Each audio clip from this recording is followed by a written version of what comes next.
Assalamualaikum warahmatullahi wabarakatuh. Kembali lagi bersama saya di channel Aslamku. Jadi seperti biasa saya sering berbagi informasi seputar asam lambung GERD dan SETI ya. Buat teman-teman semuanya mungkin ada yang sedang merasakannya, mungkin lagi parah-parahnya, itu bisa lihat channel Aslamku ini ya. Jadi apa sih yang ingin saya bahas di video kali ini? Penyakit asam lambung GERD dan SETI itu sulit untuk dipahami ya. Bahkan dokter spesialis penyakit dalam pun itu ya tidak 100% memahami ya. Soalnya saya pernah jadi saya ceritakan. Nanti buat teman-teman yang belum subscribe, silahkan subscribe dulu. Di bawah ada tulisan subscribe warna merah, tolong dipencet sampai berubah menjadi warna abu-abu ya. Terima kasih atas subscribe-nya. Jadi waktu itu saya periksa ke dokter spesialis penyakit dalam di rumah sakit, khususnya di rumah sakit daerah saya ya, Semarang. Itu saya ceritakan semuanya sensasi itu. Dia itu kayak nggak percaya gitu ya, kok gitu, kok rasanya kok gitu ya. Dia itu mungkin kalau masalah sensasi yang di luar dari lambung atau dari pencernaan itu mungkin dia tidak memahami atau gimana ya. Pokoknya dia itu bingung, loh kok rasanya kok gitu, apakah kamu itu stres atau banyak pikiran, kok sensasinya banyak banget. Jadi saya digitukan.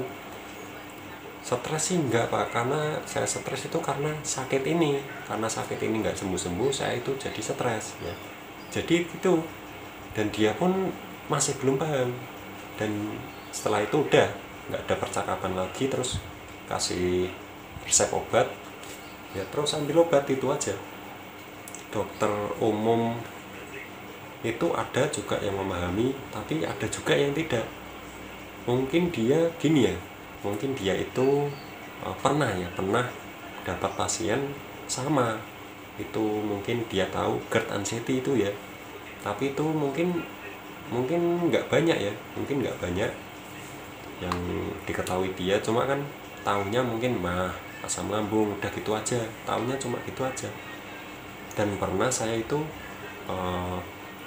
periksa, terus disarankan ke psikiater ya. Saya di situ nggak mau dan tidak diperbolehkan. Istri saya itu, oh jangan, itu dokter jiwa katanya gitu. Nah, saya nggak boleh.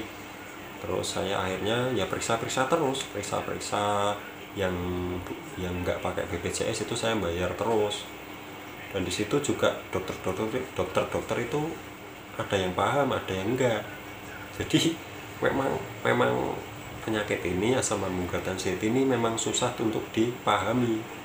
Bahkan dokter pun yang dia itu ahlinya itu belum tentu dia paham ya.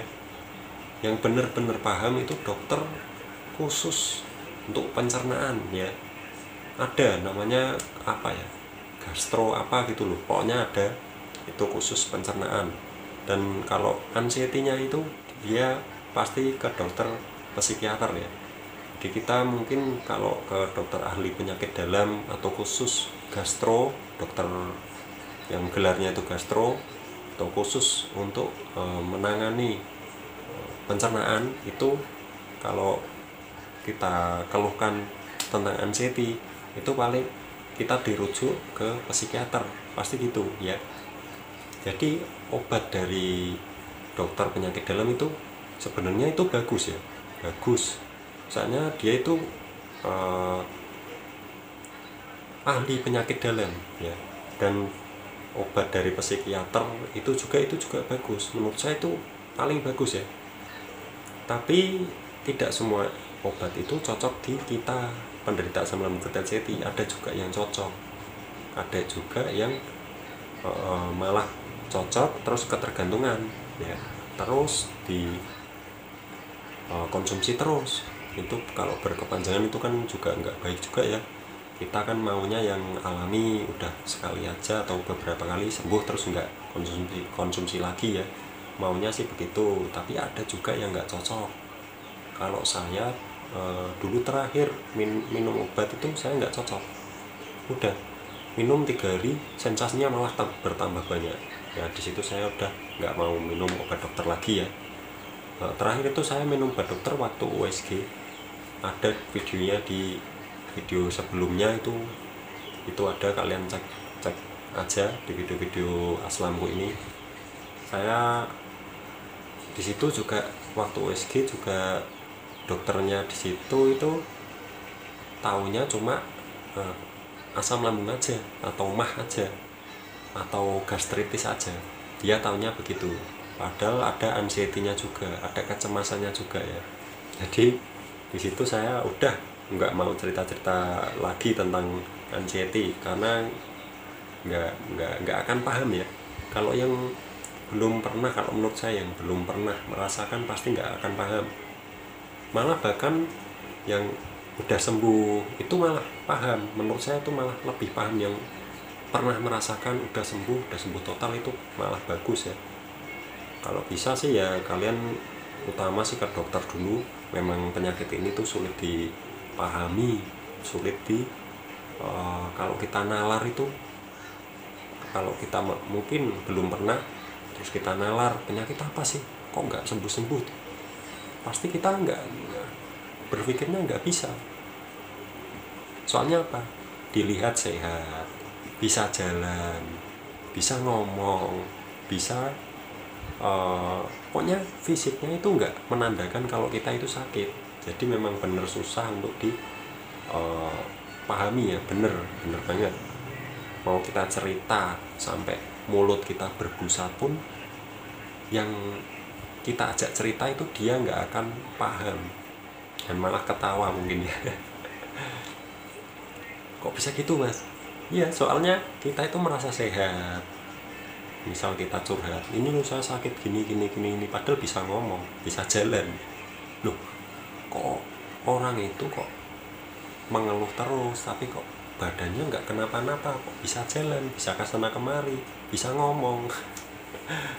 Di situ kita juga bingung ya, pasti bingung. Pokoknya saya pun nggak pernah cerita, paling cerita ke bapak ibu terus istri ya, cuma itu aja. Saya ceritanya sama temen, sama ya bilangnya gimana, udah sembuh apa belum, terus rasanya gimana ya, lumayan dikit-dikit gitu aja. Udah gitu aja, nggak ngomong panjang lebar saya sakit ini rasanya ini, pasti mereka nggak akan paham, malah ketawa ya, malah bercanda ya. Jadi ya itu sih, memang penyakit ini susah susah untuk dipahami, untuk dinalar itu susah. Soalnya kita gini, ini saya kan di sini ngomong ini seperti orang sehat, seperti orang normal, seperti orang nggak sakit ya. Padahal saya itu belum sembuh 100%. 100% itu saya belum. Ya hampir mendekati tapi belum 100%. Seperti orang sehat nih. Ya, seperti orang sehat ya. Bisa ketawa, bisa ngomong, bisa cerewet ya, ngomongnya bisa cerewet gitu ya. Jadi gitu saja. Jadi intinya sih kalian nggak usah pedulikan omongan orang atau siapa, itu nggak usah. Yang penting kalian fokus ke penyembuhan, itu aja yang terpenting. Oke, jadi begitu saja. Terima kasih sudah menonton video ini sampai habis. Buat teman-teman yang belum subscribe, silahkan subscribe dulu di bawah. Ada tulisan subscribe warna merah, tolong dipencet sampai berubah menjadi warna abu-abu ya. Karena subscribe itu gratis, tidak dipungut biaya sepeser pun ya.